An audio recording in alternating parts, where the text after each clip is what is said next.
Hello guys, good afternoon. My goodness, first and foremost I want to say thank you very much, a massive thank you for all the people who subscribed to the channel. Honestly, I never thought I'd actually get over 100 subscribers. In all honesty, I'm absolutely astounded, so I want to say a huge thank you. I know I've got some subscribers from various parts of the world, so I want to say thank you, merci beaucoup, muchas gracias, muito obrigado. So yeah, honestly, I'm lost for words. I'm glad you guys enjoy these truck vlogs. You know, I know there's so many truckers out there in all honesty, but you know, I just try to put a slightly different spin on things in terms of being a motorcyclist and a trucker all in one, and you know, trying to help you guys along and you know, see what I get up to in my spare time when I'm not driving this truck or just a truck in general. So yeah, just today we're just heading across to Spalding in Lincolnshire. Had one of our drivers had a breakdown this morning. I managed to get a little bit of footage, but as you can understand, the guy wasn't really the best pleased. He didn't want to be filmed. I wouldn't be filmed. Want to be filmed if I had a breakdown at the side of a motorway when it's peeing it down. So yeah, so come along with me now. We'll go for a little ride. We're only around, I'd say about an hour and a half away from this place called Freshlink, which I've been to, I think about 6-7 months ago, if I remember correctly. There's that many places we go to, you know, similar kind of places.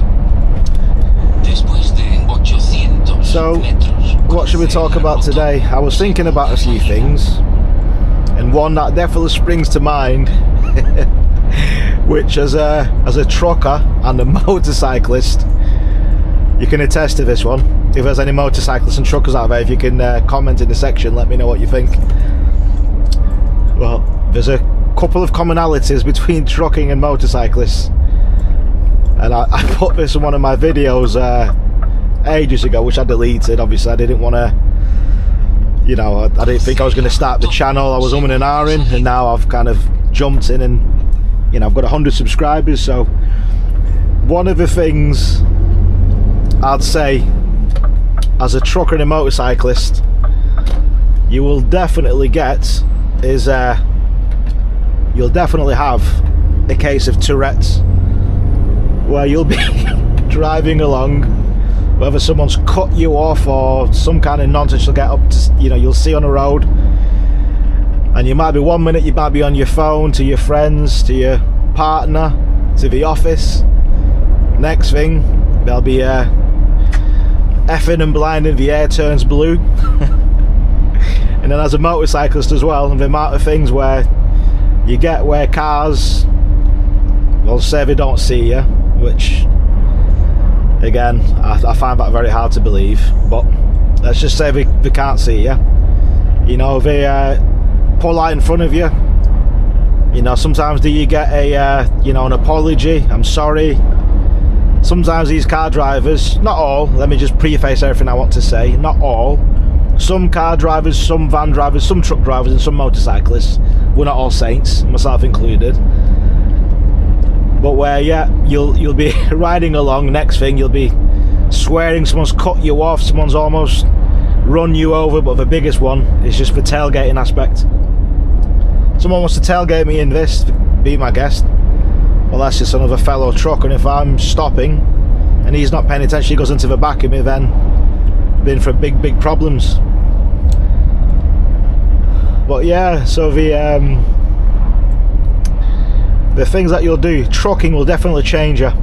It will definitely change your personality. Again, anybody can let me know what you think. When I started off driving 10 years ago, you know, I was dead relaxed, quite calm, you know, and obviously you'd have the odd outburst every now and then of expletives and profanity. But now, every single day, I always say to myself, I'll start the day off nicely.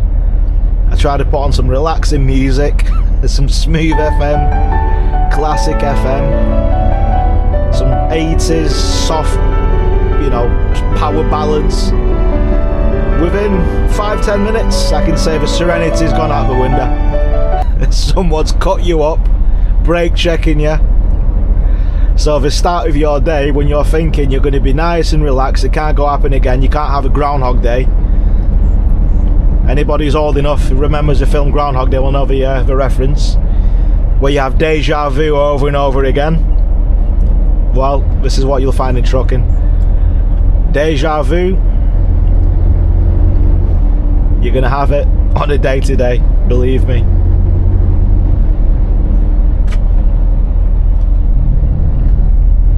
And also I want to say, you know, to all the guys and girls who's watched and subscribed, I want to say also there's some naysayers out there want to leave some comments on the videos. Listen, I'm all up for a constructive criticism, you know, it doesn't bother me.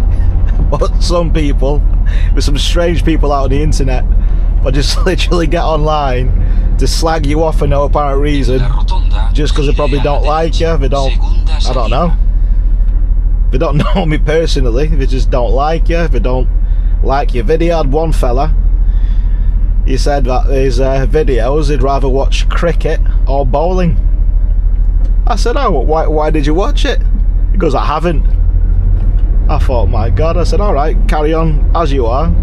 If you want to leave some comments. I had another fella, I was making a video coming back from Devon the other day. I'd made a slight slip of the tongue. The fridge was just peeing out water. It's basically when you turn the fridge on, it'll defrost, and if there's any kind of condensation in the system, it'll leak it out. And this guy just had to educate me, so I had to laugh. You know, if we could understand you do make a mistake or a slip of the tongue, but let's just say his English was lacking in all departments.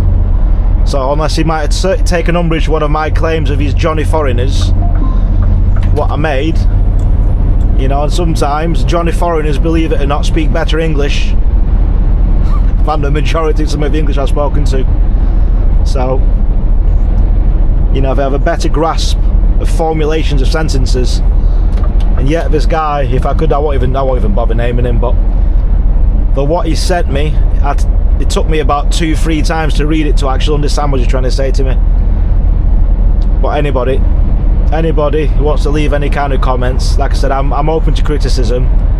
If you're just going to put comments for the sake of putting comments, if you just don't like somebody, or you know, if someone's trying to do something different, you know, go about your own ways. You know, there's it's not going to bother me. I just kind of laugh it off, really. So yeah, so negativity out the window. Thank you very much again, guys. We're going to have a nice little ride, and the weather's shocking again today. Like, sometimes I do feel kind of uncomfortable just putting footage being driving on a motorway. You know, I'm sure, I don't know if you guys want to see, you know, just motorway driving. I don't know, let me know what you want to see. Like these country roads, country lanes, ferries. But the motorway, you kind of yeah, it can be a bit boring, so I don't want to bore you guys with motorway views. But to be fair, it was quite bad this morning with the traffic. I should have actually recorded so you could actually see the difference between the amount of traffic on the UK road systems as opposed to Europe. You know, it would have been a good video to kind of make. But as such, we're just going to go along now anyway, so come along with me. And everybody else out there, if you do like the content, again, thank you very much. And I'll keep out putting out some day drives, night drives, and I'll upload a few other bits and pieces as well, where I almost got stuck the other week going over to Ireland when I came back from Rosslare, going to Armagh, to this place I've never been to before, and they gave you the wrong postcode. And let's just say, when you're going somewhere at night time you've never been to before, the it can be quite testing, let's put it that way.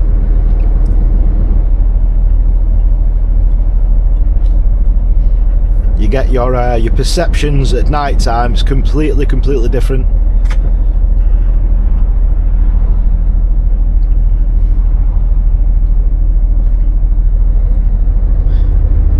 And another funny one as well, to record these videos, I've got to wear a head mount with a camera on there, so I'm driving about looking like a Teletubby. Again, people of a certain ilk, vintage I should say, will know about the Teletubbies. So I'm driving about with a camera on top of my head, but hopefully people ain't gonna be looking in here. I hope and pray. Hoping and praying that there's no people looking at me driving with me camera top of my head.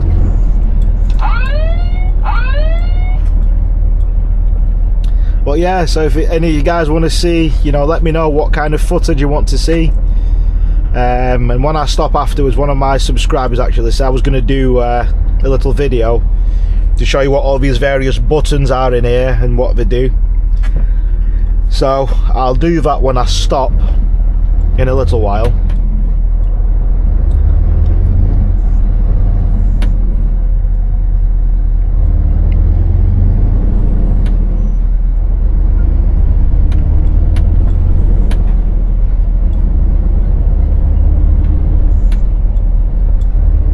And at the moment, I don't know if you can see, up here it shows 2 hours and 35, and then it's 11 hours with a bed sign.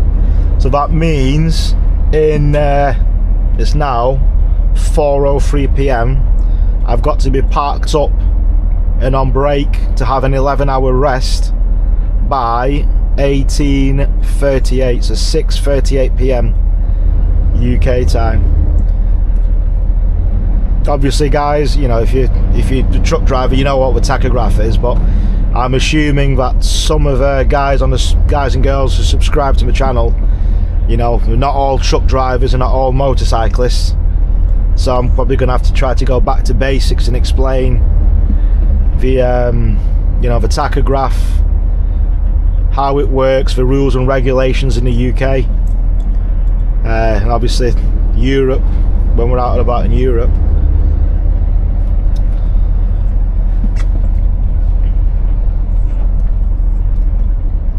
So yeah, I mean, there's a lot of drivers, you know, all the older generation that, you know, they say, oh, I miss my gearbox, manual gearbox, my maps, this and that. Yeah, you know what, and like I said, I can understand with the maps, I'll agree with the maps to a certain extent. You know, at least you've got like a rough idea where you're going. That's what I use this on my motorbike. I don't have a sat nav, I don't use sat nav on there. So in one of my videos I said you should always have a contingency plan, and I made this video, it was funnily enough about a week before we had the blackouts in Spain, and it actually came to a fore where we had no technology, the phones went down, we had no internet, no phone signal, so you couldn't access anything, you couldn't access any money, you couldn't access your banking system, you couldn't do anything. You know, I'm not sure whether the sat navs would have gone down, so obviously, you know, if you use like Google Maps or whatever it is, if you've got like a particular, you know, GPS, you know, I'm not sure whether the GPS system had gone down. But yeah, so I wrote down my directions in a little booklet, in a little book that I keep with me, and you know, over long distances it does keep you vigilant on the road. Because what I tend to find, you know, I was thinking if you had a sat nav on a motorcycle, it's very dangerous. You know, you should have your wits about you at all times, you know, rather than keep looking down for directions. At least in the truck, where the sat nav's located is pretty much right in your eye line. But on a motorcycle, especially on mine, on a sports bike, there's nowhere I can fully, you know, put a proper dedicated bike sat nav. You know, I tried to put a quad lock on the bike, so I could use, you know, if I ever got lost somewhere. But I just don't trust it because on a V-twin there's a lot of vibration on there, and I didn't want to see my phone flying off and then having to try to stop trying to find it somewhere. So I just prefer using my little booklet and keep my eye on the road so I can actually see where I'm going and look out for any other hazards. So the hazard perception in your truck, in your car, in a bike, on a bike, it's absolutely crucial. So your observations, they're the main ones. Your observations, your anticipations. Don't know if you could hear that, I think it was just spinning then, spinning up. So yeah, your observations, your anticipations. In a truck especially, when you're fully loaded, so you can try to pick your gaps when you're overtaking.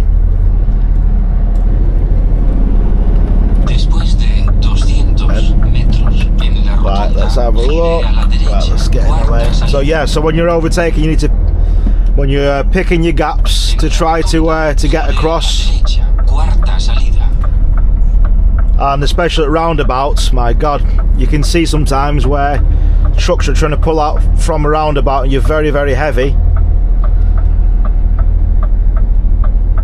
and it is difficult to get that momentum going when you've got a lot of weight behind you. You know, and some cars should understand that, you know, trucks accelerate at a much slower rate than cars, vans.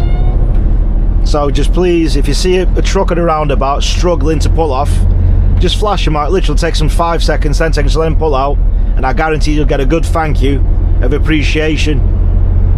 Because it's very rare you'll see a car driver let you out. Or it's, you know, an anomaly. You might get the 1% that might do it, but usually you might see, you know, fellow truck drivers, you see one guy been waiting around about for ages. If you're coming around a roundabout, all it takes for you just to slow down, literally stop for 2 seconds, let him out, and then go about your way. So it's just having common etiquette on the roads and behind the wheel. But again, it's easier said than done, speaking of etiquette, because sometimes, you know, you'll see a car indicating to come out, you'll flash them out, you don't get a thank you, kiss my derriere, a finger or nothing. You just get the people, just a sheer ignorance, and you're thinking, why did they even let you out and put you in a foul mood again? And it happens more than once, believe it or not. So from now on, if you had someone who's just angered you, the rest are going to have to suffer. And what I mean, I don't mean literal suffering, but if someone's, I'm trying to let, you know, I've let somebody out, I've not bloody flashed me out, not said thank you, the next person is trying to flash and indicate, you're going to have to wait, let somebody else let you out. So such as the small nuances of truck driving, believe me.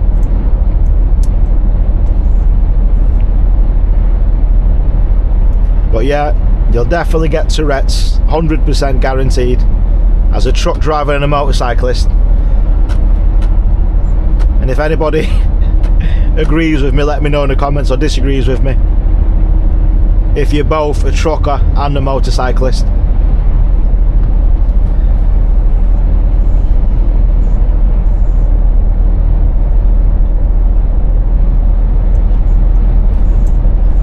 And my second biggest gripe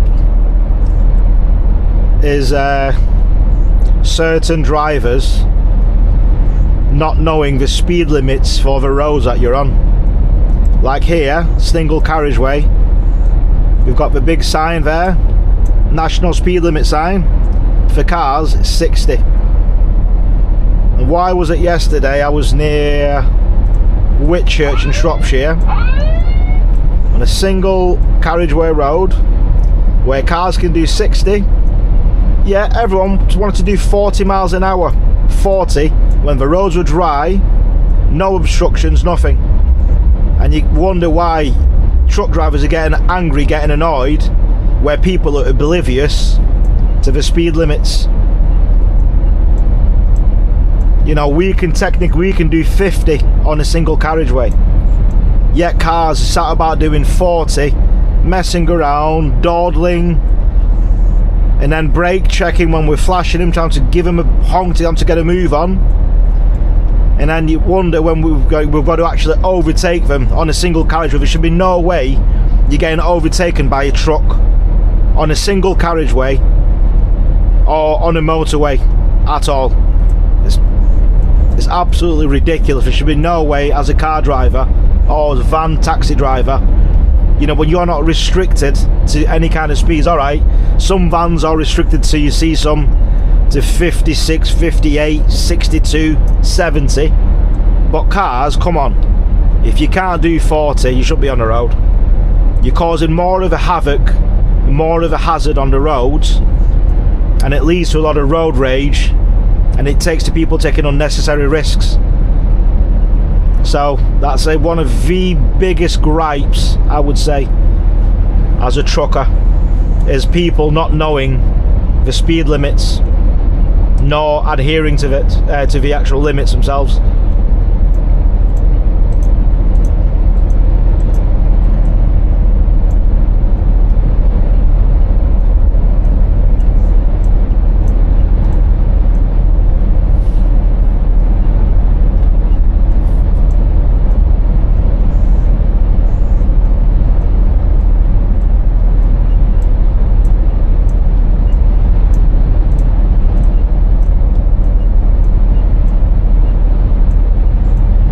Now, another one is the cyclists on the road. Obviously, there are a lot of good cyclists out there, don't get me wrong, but there's a minority, or some would say majority, no, there's a minority in everything, that give cyclists, and I don't mean motorcyclists, I mean mammal, middle-aged men in lycra mammal on bicycles, just causing headaches for other people on the road. Now, first and foremost, okay, everyone should be entitled to use the roads, but whilst the rest of the people have to pay road tax, insurance, MOT, etc, etc, the long list of things you've got to pay to use the roads, cyclists, okay, they don't pay road tax, no insurance, no number plates, running red lights, riding 2 or 3 abreast when you're trying to overtake, and then crying victim when we're going to have to go around them. You know, we're taking risks to try to get around these people because they don't want to sit in a single file when you can see clearly there's a massive queue of traffic building up behind you. So that is another one that really grinds my gears. You know, I haven't got anything against cyclists. It's obviously great exercise, but there should be, I think they should have some form of identification. You know, for running red lights, or, you know, there's been instances where cyclists have, you know, run red lights, have killed people. You know, so some of them have been stopped, and then some people, you know, haven't been stopped. So we should have some form of identification and some kind of insurance, liability insurance.